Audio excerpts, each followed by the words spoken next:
ఈ వీడియో చూస్తున్న ప్రతి ఒక్కరికి నా హృదయపూర్వకమైన వందనాలు చెల్లించుకుంటున్నాను. ఇప్పుడు ఏ రీతిగా మీ మధ్య ఉండి ఇలా వీడియో చేయడానికి గల కారణం ఏంటంటే, సరోజనమ్మ గారు ఇప్పుడు అమ్మగారికి 92 సంవత్సరాలు ప్రభునందు నిద్రించి ఉన్నారు. నేను సరోజనమ్మ గారి సాక్ష్యం తీసుకోవడానికి హైదరాబాద్ వెళ్ళినప్పుడు, ఆ సరోజనమ్మ గారి ఇంట్లోకి వెళ్ళినప్పుడు ఆ వయసులోనే చకచకా నడుచుకుంటూ వచ్చి నా పక్కన కూర్చుని నన్ను హత్తుకుని మాట్లాడిన సందర్భాలు ఇప్పటికీ నాకు జ్ఞాపకం వస్తున్నాయి.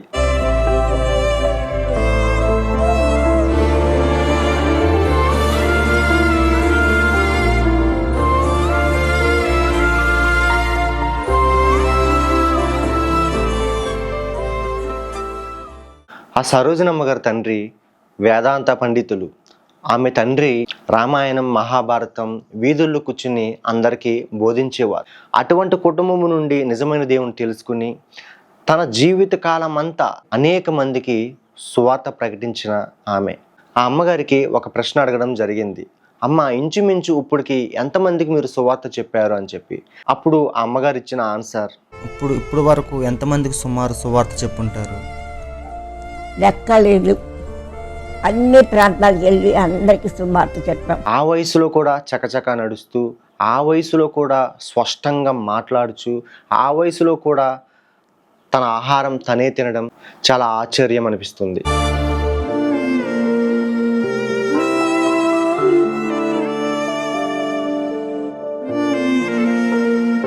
ఈ వయసులో కూడా మీరంతా ఆరోగ్యంగా ఉండడానికి కారణం ఏంటమ్మా? దేవుని కృప. ఒకవేళ అమ్మగారి సాక్ష్యం చూడకపోతే వీడియో ఇప్పుడు మరలా రీపోస్ట్ చేస్తాను.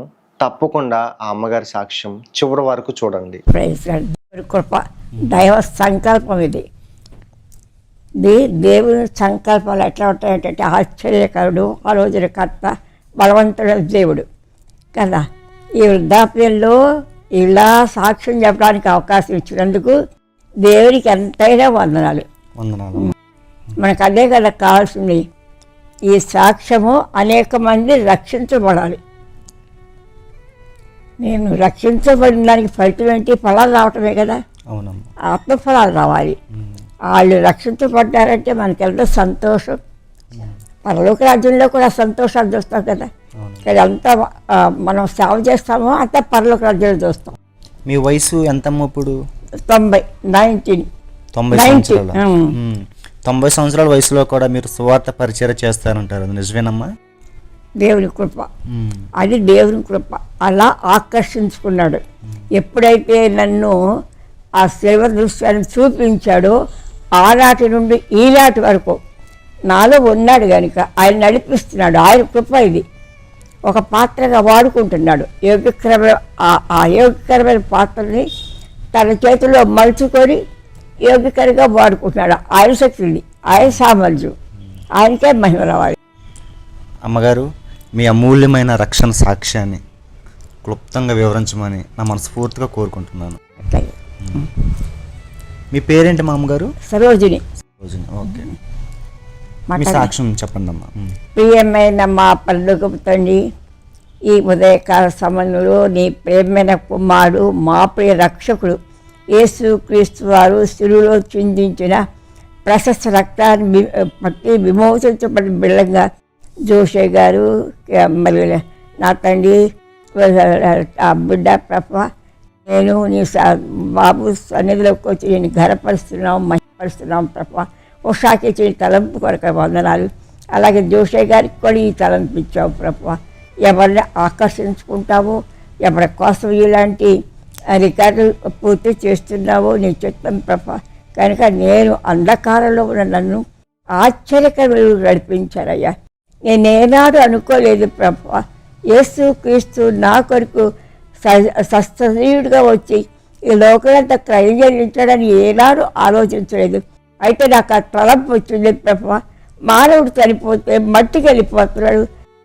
నా ఘోరమైన పాపాలు పరిహారం చేయడానికి ఆ శిల్లో తల్లో ముళ్ళకేసాం, పాదాల్లో మేకలు, పక్కలో బల్లెపోటు, చక్కరెక్కిచ్చారు, ఈడుస్తున్నారు, దులుతున్నారు.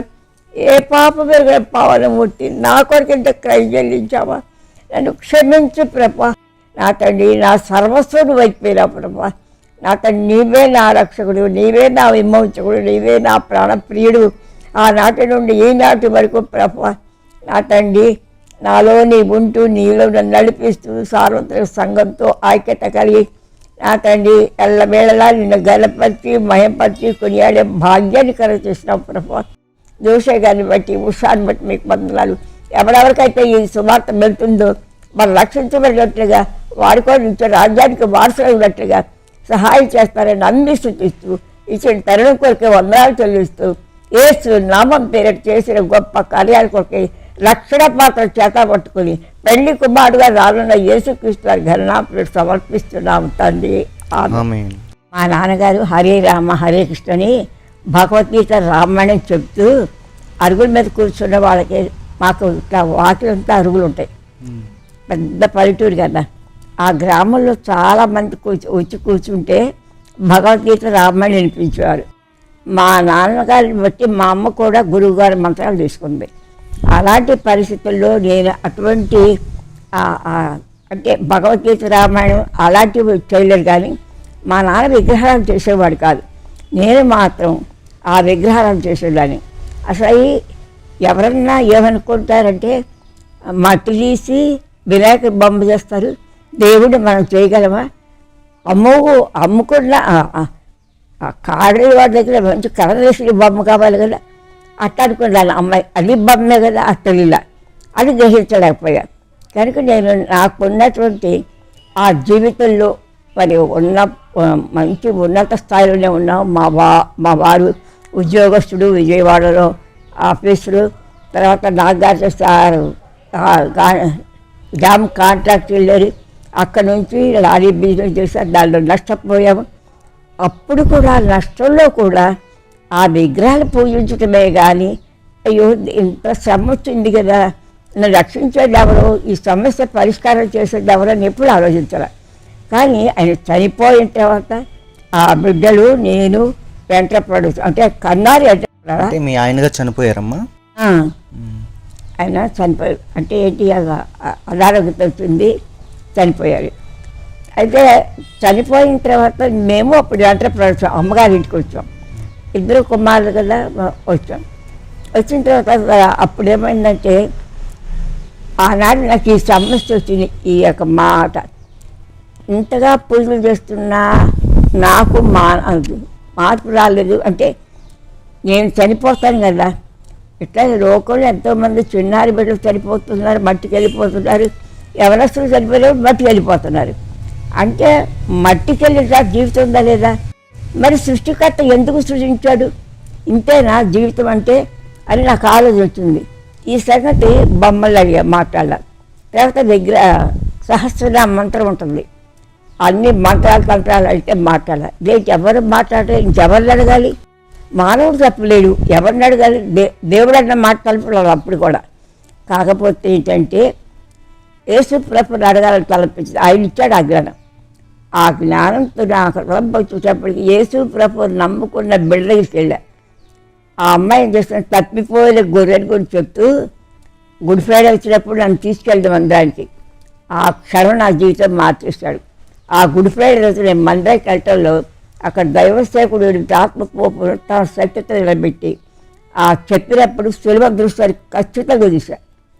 ఆ సిల్వ దృశ్యాన్ని చూసినప్పుడు నా హృదయం ప్రభువా, ఎంతగా నన్ను ప్రేమించిన కై చెల్లిస్తున్నావా. అసలు ఆ క్షణంలో నా హృదయం ఎట్లా మారిపోయిందంటే, ప్రభువా నన్ను క్షమించు అనగానే ప్రతి పాపం నుంచి కడిగేశాడు. ప్రతి పాపం తర్వాత ఏంటంటే తండ్రితో ఐక్యపరిచాడు, జీవ గంగలో నా పేరు రాయించాడు. అవన్నీ నేను చూడగలుగుతున్నా. తర్వాత పరిశుద్ధాలు దేవుడు నాలోకి వచ్చి నిన్నెన్నది విడవడం ఎడబాయి, నీతో నేను ఉంటా. ఈ మాట్లాడేటప్పటికి ఎంత సంతోషంగా ఇంటికి వచ్చారంటే క్షణంలో జీవితం మారిపోయింది. ఆ అడుగుల మీద కూర్చుని అంతకుముందు నేను స్కూల్లో టీచర్గా చేశాను. అంటే మా వారు చనిపోయిన తర్వాత టీచర్గా అంటే పెద్ద డిగ్రీ ఉందని కాదు, హిందీ కొంచెం చదువుకున్నాను, హిందీ టీచర్గా చేర్చుకున్నారు. అది చేస్తారు నారాయణ గారు మమ్మల్ని ప్రేమించి, మా నాన్న వేదాంతం కదా, ఆయన ఇంట్లోనే కాన్వెంట్ పెట్టించి నన్ను టీచర్గా తీసుకున్నారు. అయితే ఆయన ప్రిన్సిపాల్ గారు ఉంటారు కదా, ప్రిన్సిపాల్ క్రీస్తు నమ్ముకున్న బిడ్డ. అయితే నేను ఎప్పుడైతే ఇట్లా రక్షించబడ్డానో అందరికీ చెప్తా కదా, ఈ పిల్లలకు స్కూల్లో లెసన్ చెప్పినప్పుడు సందర్భం వచ్చినప్పుడు యేసుక్రీస్తు గురించి చెప్తే ఆ పిల్లలు మా సరోజీ టీచర్ ఇలా మాకు చెప్పిన అనడంతో వాళ్ళందరూ ఏమనుకున్నారంటే ఈవిడ ఈ పిల్లలు కూడా యేసు ప్రభుత్వం తిరిగిపోతారు, ఈ టీచర్ తీసేసేయమన్నారు. అయితే అంటే యేసు ప్రభు గురించి చెప్తున్నారని తీసేయమన్నారు. యేసు ప్రభు మా పిల్లలు కూడా అంగీకరిస్తారు. అప్పుడు చెప్పిన మాటలు మా బిడ్డలు ఆకర్షితులు. అందుకని తీసేయండి అంటే ప్రిన్సిపాల్ నమ్ముకున్న బిడ్డ కదా, తర్వాత సరసా నారాయణ మమ్మల్ని ప్రేమించే బిడ్డ కదా, తీసేయాలి. అదే సమయంలో ఆ గ్రామం అంతా తిరిగి సువార్త ప్రకటించారు. మా నాన్న వేదాంతం అంతకే మా వాకిట్లోకి వచ్చి కూర్చునేవారు, జనంతా కూర్చునేవారు. అటువంటి స్థానంలో 4 అన్నలు, ఒక అక్క, అందరూ బాగానే ఉన్నారు. అటువంటి పరిస్థితుల్లో వాళ్ళు ఏమనుకుంటారో ఏం లేదు. కవతల్లో మావ చనిపోయినట్టల్లా మా పిల్లలు పుట్టినప్పుడు ఇలా తీసుకువెళ్ళామంతే. తర్వాత వాళ్ళు కూడా లేరు, ఎంటర్ప్రైజ్ని ఉన్నాము. అయితే నేను కుమారులిద్దరూ హైదరాబాద్లో ఉండారు కదా, నా పిల్లల దగ్గర ఉండాలని ఆకర్షణ నాకు వచ్చి బాబుకు లెటర్ రాసా నేను వస్తాను అని. అప్పుడు తనకు పర్మనెంట్ జాబ్ రాలేదు కదా అనుకున్నాడు. కానీ దేవుని కృప వలన పద్దాక నేను ఫోన్లు చేస్తాను కదా, ఎందుకంటే బిడ్డలు ఎవరొస్తులు ఒంటరిగా ఉంటున్నారు, నేను వెళ్ళిన దగ్గర వాళ్ళు చూసుకోవాలని తీసుకొచ్చాడు. వచ్చిన రోజునే రీసేల్లో ఉద్యోగం వచ్చేసింది. అంటే జాయిన్ అయిపోమన్నారు. తర్వాత ఎంతో సంతోషం వచ్చింది. అద్భుతంగా ఇలా ఉద్యోగం వచ్చా ప్రభు అంటే 10 రోజులకి పొట్ట పగిలిపోయింది. గేట కోసం ఎవరిదమ్మా? నాది మీద అంత సీన్ పట్టేసింది. సీన్ పట్టేస్తే అప్పుడు హాస్పిటల్లో సనత్ నగర్ హాస్పిటల్లో జాయిన్ చేశారు. చేసిన తర్వాత వాళ్ళు 2 నెలల 15 రోజులు అట్టి పెట్టారు హాస్పిటల్లో. అంటే సీన్ తీటు ఆపరేషన్ చేయాల, మళ్ళీ కుట్లేసేసారు. 2 నెలల 15 రోజుల తర్వాత కూడా మళ్ళీ ఎందులో నీళ్ళు వచ్చి తిరుగుతా ఉన్నారు. అప్పుడు ఇంకా సావాసం చూడాల, అక్కడ సావాసం లేదు. ప్రభు ఏంటి పిల్లల దగ్గరికి వచ్చి వాళ్ళకి నేను సహాయం చేయాలనుకున్నాను, ఏంటి పరిస్థితులు అని చాలా దుఃఖపడతాను. అయితే ఇంటికి వచ్చేసాము. ఇంటికి వచ్చేసిన తర్వాత గవర్నమెంట్ హాస్పిటల్ ఆపరేషన్ చేశారు. అలాంటి పరిస్థితుల్లో ఎన్నో ఆపరేషన్లు, ఎన్నో బాధలు, ఎన్నో వ్యాధులు వచ్చినప్పటికీ కూడా ఎట్టా తిరిగారు, ప్రపంచం అంతా తిరిగారు సువార్త చెప్పడానికి. అది దేవుని కృప. ఎవరింటికన్నా వెళ్తే వాళ్ళ సువార్త చెప్తే వాళ్ళు అర్థం చేసుకునేదాకా, స్థిరయ్యేదాకా తిరిగేదాన్ని. ఎక్కడైనా సరే ఎంతోమంది అట్లా నమ్ముకున్నాళ్ళు, ముందు వద్దన్నాళ్ళు విశ్వాసంలో స్థిరంగా నిలబడి గొప్ప సాక్షిగా నిలబడ్డారు. అలా వాడుకున్నాడు ఈ పాత్రని. ఈ కుమారుల విషయంలో కూడా ప్రార్థన చేసినప్పుడు విషయాలు 44:3 వాగ్దానం చేస్తారు. పెళ్ళిళ్ళు ఎవరా చెప్పచ్చు ఇంకా సరే రక్షిస్తావేమో, రవిని రక్షిస్తామో ప్రభువా నన్ను రక్షించావు కదా, నా బిడ్డల సంగతి ఏంటి అని మరపెడుతున్నప్పుడు విషయాలు 44:3 చదవని పరిశుద్ధాత్మ దేవుని ఆత్మతో మాట్లాడాను. అంటే ఒత్తిడి చేస్తున్నారనమాట. అప్పుడు నేను బైబిల్ తెలుసు. ఎందుకు భయపడ్డాను అంటే అక్కడ ఏముంటుందో తెలియదు, అదేం మాట్లాడతారో తెలియదు. నేను మా బిడ్డ పాపం కదా ప్రభువా, నువ్వు ఎక్కడ గర్దిస్తావో అదే భయంతో ఇలా దాన్ని 3 సార్లు వెళ్ళేటప్పుడు తీశారు. అప్పుడు యాకోబు భయపడద్దు, దప్పిగల వాటి మీద నీళ్లను, ఎండిన భూమిపై జల ప్రవాహములు కుమ్మరిస్తాను, నీ సంతతిపై నా ఆత్మలు కుమ్మరిస్తానని వాగ్దానం చేశాడు. అందరికీ సాక్షి చెప్పారు. ఇట్లా వాక్యం వస్తుంది. హెబ్రోన్ సిస్టర్స్ వచ్చేవారు, అప్పుడు వాళ్ళకి చెప్పిందారు, నీ సేవలు అందరికీ చెప్పిందారు. అప్పటి నుంచి ఇప్పుడు దాకా వాళ్ళు అట్టగే ఉన్నారు. ఆ వివాహాలు అయిన తర్వాత కోడలు మనం నమ్ముకున్నాడు, సేవ చేస్తున్నాడు. కళంతల్లో కూడా వాడు కూర్చున్నా నుంచున్నా ఏ వయసులోనైనా ద్వితీయోపదేశకాండం 6వ అధ్యాయము వాళ్ళకి బోధిస్తూనే వచ్చా. ఏసే రక్షకుడు, వాళ్ళంతా ప్రేమిస్తున్నాడని చెప్పాడు. వాళ్ళు ఇంజనీర్లు అయ్యేదాకా కూడా విన్నారు. అయితే రక్షణ హృదయంలో బలి అర్పించలేదు, కానీ అందరికీ తెలుసు, నలుగురి బిడ్డలకి తెలుసు. కార్తీక్ అయితే పూర్తిగా మారిపోయాడు, సేవ చేస్తాడు. అలా జరిగింది. అయితే నేనేమనుకుంటానంటే, ఇంత భయంకరమైనటువంటి శ్రమల్లో యేసుప్రభు నేను ప్రార్థన చేసినట్టు ఈ శ్రమదట తగ్గించేవాడేమో. అసలు ఆలోచన లేదు. ఇన్ని పరిస్థితులు జరిగినా ఆలోచన లేదు. ఎప్పుడు వచ్చింది? ప్రశ్న వచ్చినప్పుడు నాకు వచ్చింది ఆలోచన. అది దేవుడే, మహాజ్ఞానం కలిగిన దేవుడు. ఎప్పుడు ఎవరిని దర్శిస్తారో ఆ తలంపు రాబట్టి నేను అప్పుడు యేసుప్రభు దగ్గరికి వెళ్ళా. యేసుప్రభు గురించి తెలుసు కాదు, ఎవరు చెప్పలేరు కదా, మనుషులు చెప్పలేరు కదా. యేసుప్రభుని అడుగుదాం అనుకున్నా. ఆ తలంపు వచ్చింది ఆయన. ఆ తలంపు రావడంతో ఆ బిడ్డ దగ్గరికి వెళ్ళి ఆ బిడ్డకి తలంపు ఏంటి? ఆకాశంలో నక్షత్రమనే ఆ మందానికి నడిపించింది. తర్వాత అక్కడ దైవ సేవకుడు బలమైన సాధనంగా వాడుకుంటున్నాడు. సమీపింపరాని తేజస్సులు అమరత్వం కలిగి ఏ నరుడు ఎన్నడు చూడలేనటువంటి తేజోవాసుడు నీ కొరకు చూడు చెరువులు ఎంత కలిగేస్తున్నాడు. తనలో మళ్ళ కిరీటం, పాదాల్లో మేకులు, పక్కలో బల్లెపోటు, రక్తమంతా కారుస్తున్నాడు. ఆ స్థిర దృశ్యాన్ని చూడకపోతే నమ్మేదాన్ని కాదు. ఆ స్థిర దృశ్యాన్ని ఏం చేస్తుందంటే పూర్తిగా మార్చేసింది. శిలువలోనే గొప్ప ఆకర్షణ ఉంది. శిలువనే నేను సన్నిధించేశాడు. ఆ శిలువ చూసినప్పుడు, ప్రభువా నేను ఘోర పాపిని, నన్ను క్షమించు, ఆ రక్తంతో నన్ను కడుగలన్నాను. కడిగాడని నమ్మేశాను. వచ్చేసిన తర్వాత నేను ఏం చేస్తానంటే, మామూలుగా శుక్రవారము కార్తీక మాసం వచ్చినప్పుడు బొమ్మలన్నీ పెట్టి అన్ని బొమ్మలు అక్కడ పెట్టేసేసి ఆ పూజలన్నీ చేసి ఆత్మరించి చంద్రుడు వచ్చినప్పుడు మళ్ళీ అక్కడ కూడా వెలిగించాలని ఇట్లా చూస్తుంటే శాత మహత్వం వెళ్ళిపోయింది. ఒక్కటి లేకుండా వెళ్ళిపోయింది. ఇదేంటి ఇంత బరువు చాప మీద ఇన్ని పెట్టాలి, నీ బాక నుంచి ఎవరిని పెట్టకపోతే ఏ పాపం వస్తుందని అన్ని బొమ్మలు పెట్టి పూజ చేస్తారే, అన్నీ అతగిలిపోయి ఏంటి జరిగింది నా జీవితంలో. అయితే యేసు ప్రభు నమ్మకం దాకా అడిగాను, ప్రభువా అట్లా మళ్ళీ నాకు చూపించాడు. పడుకున్నప్పుడు అలా చూపించి, నీకును ఈ విగ్రహాలకు తేడా ఏంటి ప్రభావం అడిగా. అయితే అప్పుడు ఆయన ఏం చెప్పాడు, నేనేమో సర్వ సృష్టికర్తను, నిన్ను సృష్టించేవాడు నేను, నిన్ను పోషించేవాడు నేను, నిన్ను రక్షించేవాడు నేను. అవేంటి చేతి వేరే పల్లె బొమ్మలేకమ్మా, అటులో జీవం లేదు కదా అనేటప్పటికీ మీరు నమ్ముతారో నమ్మరు, ఇంట్లో విగ్రహాలన్నీ పారేసాం. అమ్మ కూడా నమ్ముకుంది, నాతో పాటు అమ్మ కూడా నమ్ముకుంది. 5 కలిసి బాప్తిసాలు తీసుకున్నాం ఎంట్రపాడులోనే.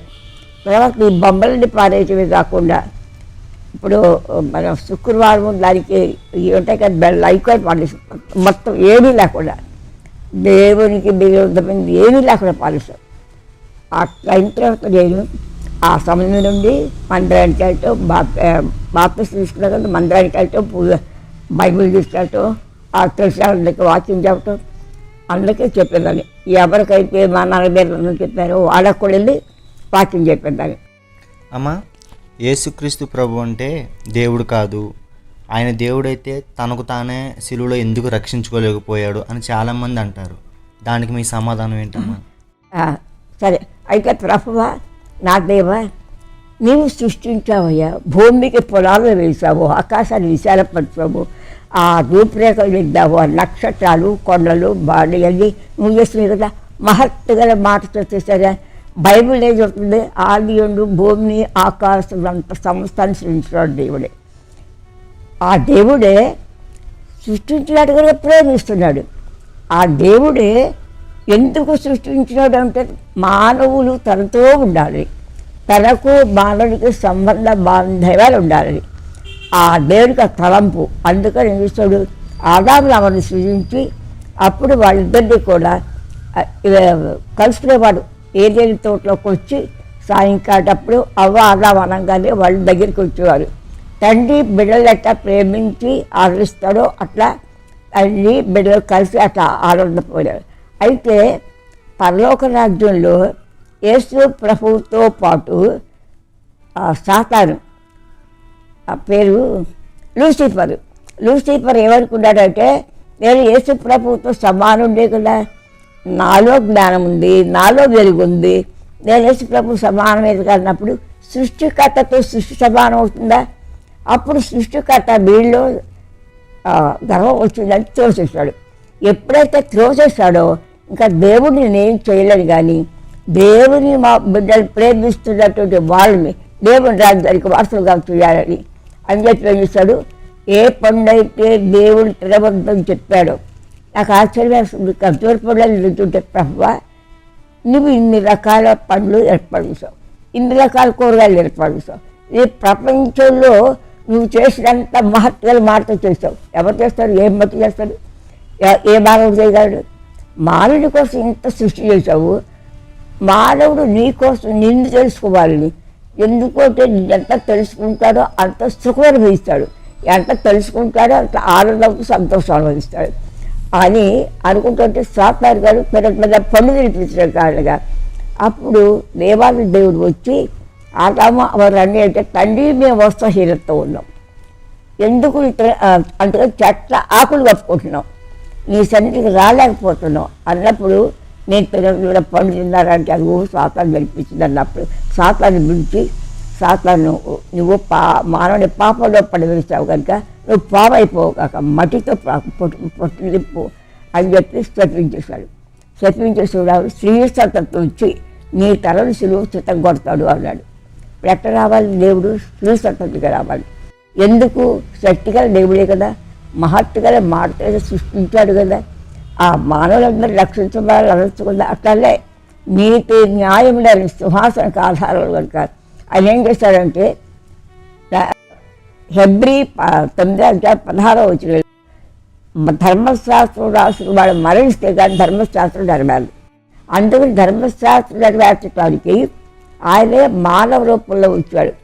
అదే 9:22 ఏముందంటే రక్తము చెందింపకుండా పాప క్షమాపణ లేదు.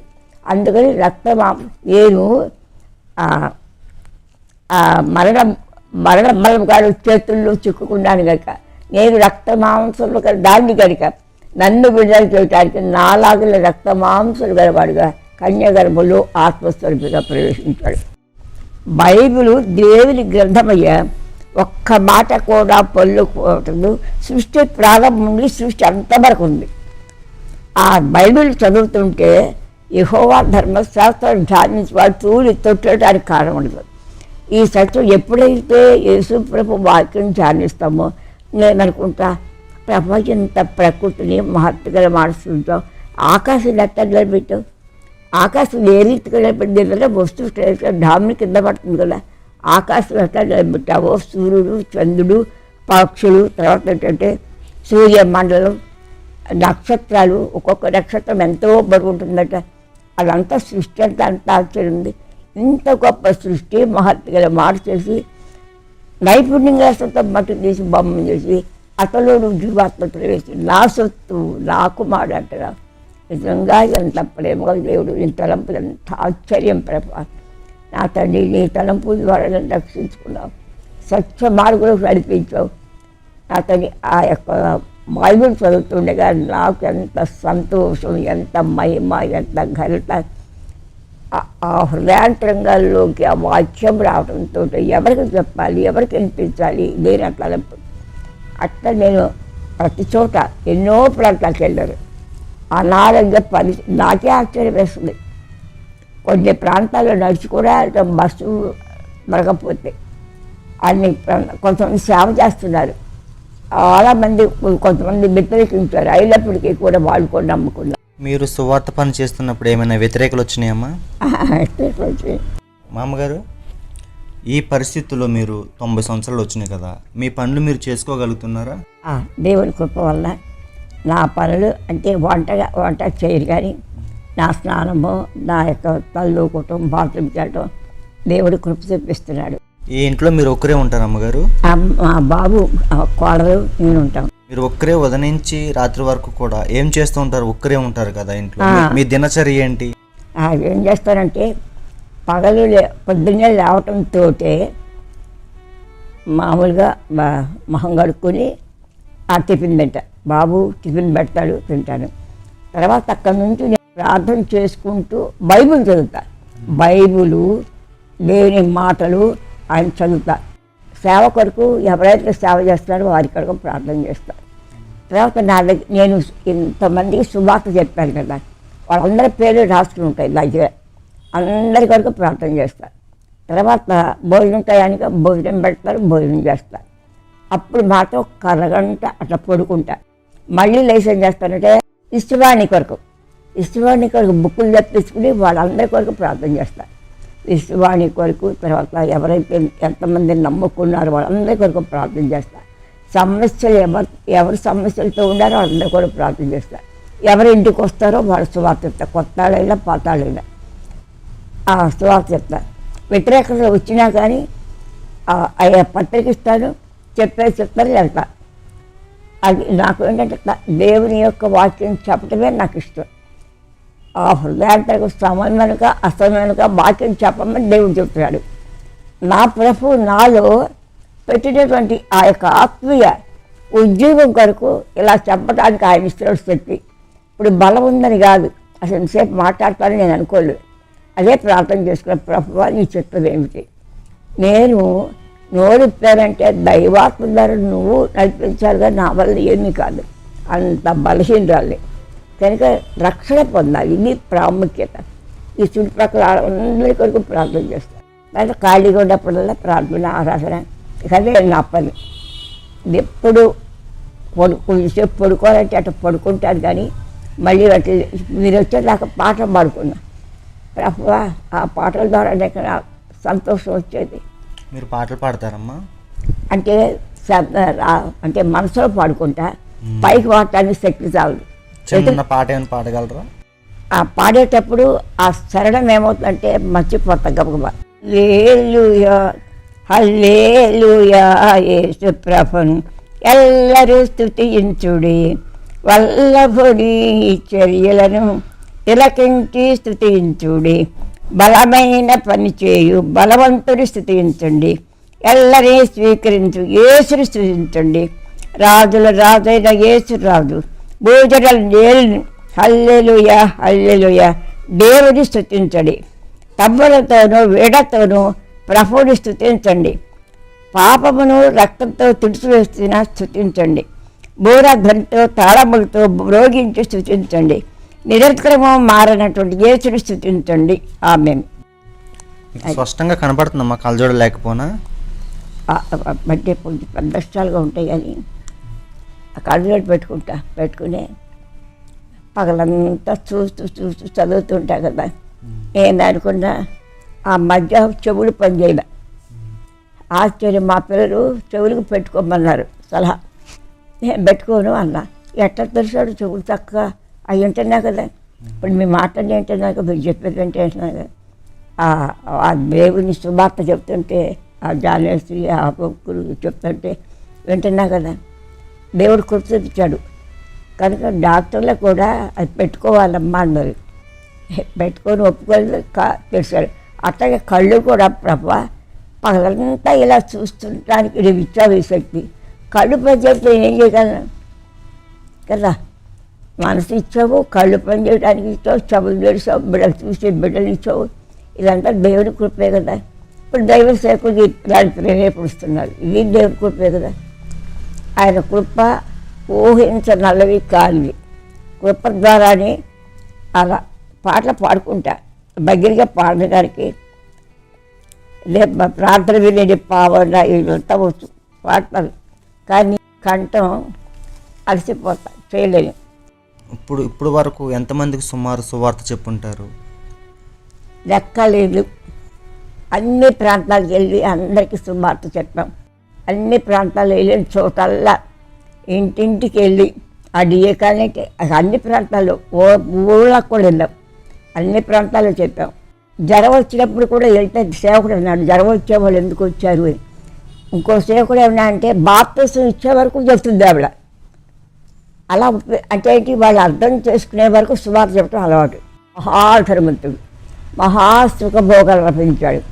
లాజరు మహాపేదవాడు, దిక్కులేనివాడు, అయినప్పటికీ కొన్ని యేసుక్రీస్తు సువార్త చెప్పేవాడు. ధనవంతుడా లోకమంతా సంపాదించుకున్న నీ వెంట ఏమీ రాదు, యేసు ప్రభుని నమ్ముకుంటే నేను పరలోక రాజ్యానికి వెళ్తామని చెప్పాడు. ధైర్యంగా చెప్పాడు, విన్నాడు, నమ్మల. ఈ పేదవాడు చనిపోయినప్పుడు పేదవాడు కనుక ఆ పేదవారి ఆత్మ దేవునితో కనెక్షన్ కనుక ఆత్మ పరలోక రాజ్యానికి వెళ్ళిపోయి మహా సంతోషంలో ఉన్నాడు. అప్పుడు దేహం మాత్రం మున్సిపాలిటీ గుంటలోకి రాజేశాడు. దేహానికి ఏం తెలియదు కదా, ఆత్మ అయితే దేహానికి ఏం తెలుస్తుంది. కానీ ధనవంతుడు చనిపోయినప్పుడు అక్కడ ఆత్మ నరకంకి వెళ్ళింది, దేహం మాత్రం బ్యాడ్ వాళ్ళతో సమాధి తీసుకెళ్ళాడు. యేసుప్రభు చెప్పేది అదే, నీకు 2 మార్గాలు నీ ముందు పెట్టా, నిత్య జీవం కావాలి, నిత్య నరకం కావాలి తెలుసుకో, నీకే నీ ఇచ్చానన్నాడు. నిత్యరాజ్యానికి రావాలని నీ కొరకు ఇంత క్రైమ్ చెల్లించా, సాతాను దగ్గరికి వెళ్ళొద్దని ఇంత క్రైమ్ చెల్లించా. సాతాను అగ్ని కూడా పడేస్తాడు, అగ్నిలో ఏడుస్తున్నాడు, సాతాను దగ్గరికి వెళ్ళాల్సి వస్తుంది. కనుక మీరు రక్షించబడ్డానికి దైవ శాఖలు బైబులు ప్రతివారం చెప్తున్నారు. అమ్మగారు, ఈ వయసులో కూడా మీరు అంత ఆరోగ్యంగా ఉండడానికి కారణం ఏంటమ్మా? దేవుని కృప, దేవుని కృప. ఆరోగ్యం, ఆహారం తెలియదు కాదు, అన్ని సౌకర్యాలు అన్నీ ఉన్నాయి. కానీ దేవుని కృప లేకపోతే ఇవన్నీ నేను నాకు శక్తి చేయగవు. దేవుని కృప అట్లా వాడుకుంటున్నాడు. ఇప్పుడు ఇంతసేపు కూర్చున్నానంటే నా శక్తి, నా జ్ఞానము, నా వ్యవస్థలు కాదు. అప్పుడు అనుకున్నా ఎప్పుడు వస్తారు బిడ్డలు, అయ్యో బలహీనమైపోతున్నాను కదా, చెప్పగలనా లేనా, ఇలాంటి ఆలోచించింది. కానీ ఇట్లా ఆలోచించొద్దు, పాటలు పాడుకోవాలని పాటలు పాడుకోవటం మొదలుపెట్టా. పైగా బైబుల్ బుక్ చదువుకుంటా. అంటే నాకు ఆరోగ్యం తక్కువ కదా, అందుకని అసలు నిలబెట్టాడు. ఎన్నోసార్లు మరణాపాయం వచ్చిందమ్మా. అయిపోయిననే మా సేవకుడికి వచ్చి యాడ్ గారు ఆ ప్రతాప్ రెడ్డిని తీసుకొచ్చినప్పుడు నేను వెళ్ళిపోతున్నానండి, అయిపోయింది ఆ పని, నా కుమారుడు చూడండి, మీరు మాట్లాడండి అన్న. అట్లా ఎన్నోసార్లు అప్పుడు చెప్పా. అది భర్త ఇప్పుడు దాకా నాకే ఆశ్చర్యం అసలు. ప్రియమైన పరలోక తండ్రి యేసుక్రీస్తు లోక రక్షకుడు. ఎవరైతే ఆయన మీద విశ్వాసం సరళించే జీవానికి వారసులవుతారు. కనుక ఆయన ఎంతో ప్రేమిస్తున్నాడు. దేవుడు లోకం ఎంతో ప్రేమించి తన అద్వితీయ కుమారుని అంత విశ్వాసం ఉంచువాడు అసంపక జీవం పొందినట్లు ఆయన లోకమంతా కూడా సువార్త ప్రకటిస్తున్నారు. సువార్త అనే వెలుగు ఎవరి హృదయాల్లో ప్రవేశిస్తుందో వాళ్ళు వెలుగులోకి వస్తారు. నా మాట విని నేను లోకానికి వెలుగై ఉన్నాను, నా ఎంత విశ్వాసం ఉంచేవారు జీవపు వెలుగు కలిగి. ఇప్పుడు వరకు కూడా బామ్మగారు సాక్ష్యం విన్నారు కదా, ఈ వయసులో కూడా తన పని తానే చేసుకుంటూ, తన ఆహారం తనే తింటూ ఇప్పుడు ఎలా జీవిస్తున్నారో తన దినచర్య సమస్తం చూశారు. ఈ సాక్ష్యం అనేక మందికి షేర్ చేయండి, అనేక మంది విశ్వాసంలో బలపడడానికి అవకాశం ఉంటుంది. అమ్మగారు, నా గురించి, నా పరిచయం గురించి ప్రార్థన చేయండి అమ్మ. ప్రియమైన మా పనులు జోషి గారిని బట్టి హృదయపూర్వక వందనాలు. ఏళ్ళు పరిచయించడానికి కృప చూపించిన తండ్రి, దేవుని సేవ చేయడం ఎంత శ్రేష్టమైంది ప్రభువ. నా తండ్రి, మీరు ఆ బిడ్డల వయసులోనే ఆకర్షించుకున్నారు, మీ సొత్తుగా చేసుకున్నారు. భార్య బిడ్డల కొరకై మీకు వందనాలు. కుటుంబ సమేతంగా నేను గణపరిచి మహిపరిచి బిడ్డగా చేస్తున్నారు. ఆ మందిర ఆవరణలో ఎంతమంది వస్తున్నారో వారందరూ కూడా రక్షించబడాలి ప్రభువ. వారందరూ కూడా నేను ఘనపరిచి మహింపరిచేటట్టుగా సంఘాన్ని ఉద్యోగపజేస్తారని నమ్మి స్థితిస్తున్నాం తండ్రి. అక్కడ వెలిగించినటువంటి దీపము కొంచెం కింద మంచం కింద పెట్టకుండా దీపస్తంభమే పెట్టి చీకట్లో వెళ్తున్నారు, వెలుగు చూపించమన్నారు. కనుక జోషి గారి హృదయాంతరంగా ప్రభ నువ్వు ఆ జ్యోతిని దేదీప్మానంగా వెలిగించి అందరినీ ప్రభాన్ని తట్టు తిరిగిపెట్టేట్టుగా చేస్తారని అడిగి ఊహించు వాటికంటే కూడా అత్యధికంగా యేసు గారిని మీరు వాడుకుంటారు నమ్మి స్థితిస్తూ ఇచ్చే తరుణం కొరకే వందనాలు చెల్లిస్తూ ఉషాకి ఇచ్చిన భారం కొరకు వందనాలు చెల్లిస్తూ ఇప్పుడు రికార్డ్ చేసినంతా ఎవరికైతే పెడతారో వాళ్ళందరూ కూడా రక్షణ పొంది నేను మహిమపరిచేటట్టుగా చేస్తారని నమ్మి స్థితి యేసు నామం పేరిట కొద్ది ఆరాధనలు సమర్పిస్తున్నాము తండ్రి, ఆమేన్. అమ్మగారి జీవితకాలం అంతా సువార్త ప్రకటించి ప్రభునందు నిద్రించి ఉన్నారు. అటువంటి సువార్థికులు అనేక మంది మన ప్రపంచంలో లేవాలని చెప్పి అందరూ కూడా ప్రార్థన చేద్దాం.